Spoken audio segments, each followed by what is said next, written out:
What's up, everybody? Today I'm going to be walking you through my graphic that I made recently called From Hard Money to Pure Belief, the Evolution of Coins as Stores of Value.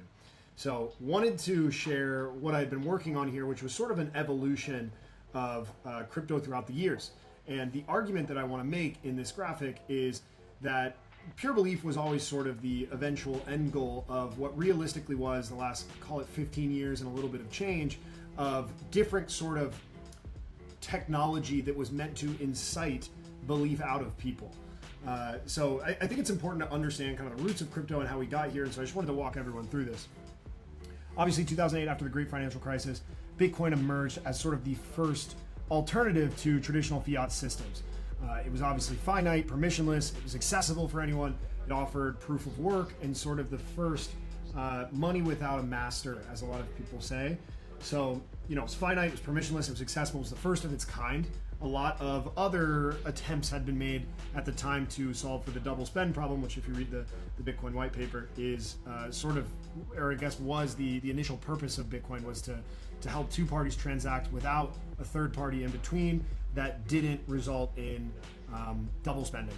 So that was sort of the initial first, introduction of crypto use cases. That was really all about hard money. Again, it was an alternative to traditional fiat systems with a finite supply. That was the true innovation, was permissionless nature with a finite supply. Come over here to 2015, and Ethereum kind of was the first. I know XRP briefly flipped Bitcoin way back in the day, over 10 years ago, but Ethereum was sort of the first really developed innovation in blockchains, from my perspective. And it offered this narrative of programmable money. So what does that mean?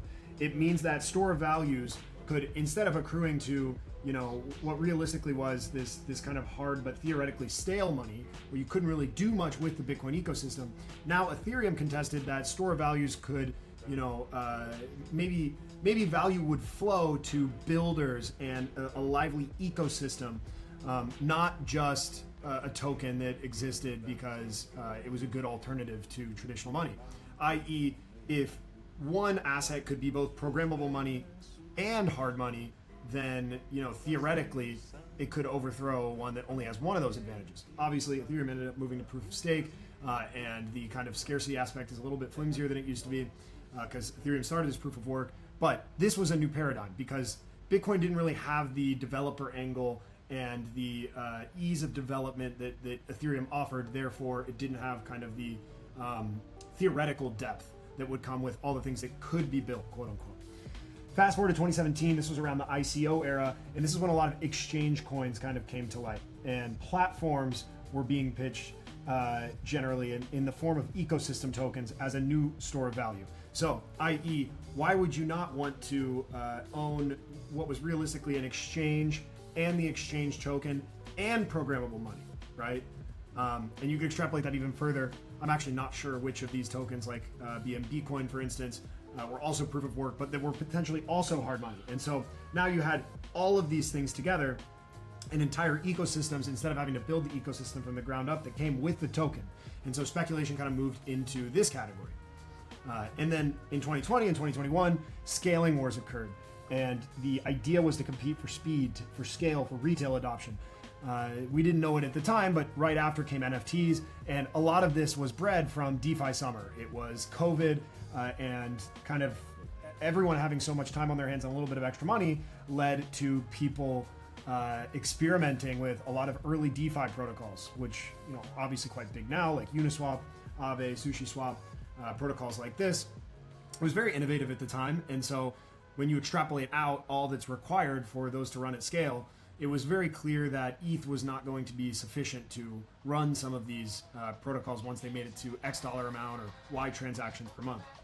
So that became the new narrative. It was a store of value that retail would create because they would need it for this theoretical future of finance.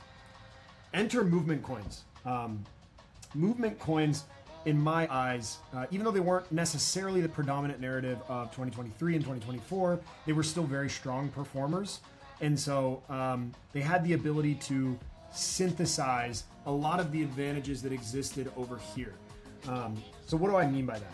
They collapsed the scarcity of a Bitcoin because circulating supply was already at launch. It was already fully available, aside from anything that was burned. It had the programmability of ETH in the sense that you could plug it into any on-chain protocol and do whatever it is that you want to do with it. You also have kind of peer-to-peer programmability. I could, I'm sure a lot of people have started, and I've used SPX as my example over here, have started to, notice a lot of the things that are popping up, like the decentralized treasury that's occurring in SPX, and there are a lot of other examples. But Apu has a great example with Poker Night. There's programmability in a lot of facets. There's of course speculation. All coins have speculation. That's really kind of an output from these inputs. And most importantly, there's scale of culture, of belief, of people, realistically of people. That's the most important part because, this isn't tethered to anything. It's not tethered to kind of traditional means of valuation like, let's say, revenue or number of users or growth. All of this kind of stuff is irrelevant. They're pure byproducts of supply and demand. And so I personally believe that SPX is the best example of a movement coin on the market. I think that it has the most clear mission statement.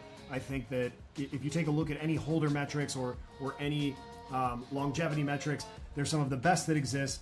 And you can tell anecdotally that the holders are extremely passionate. It's very undeniable at this point. So I think that movement coins combine, in conclusion, I think that movement coins combine the best elements of hard money, programmable money, platform speculation, and scaling wars all into one product that anybody can understand. And this might be the truest store of value that crypto has seen since Bitcoin. Something to think about.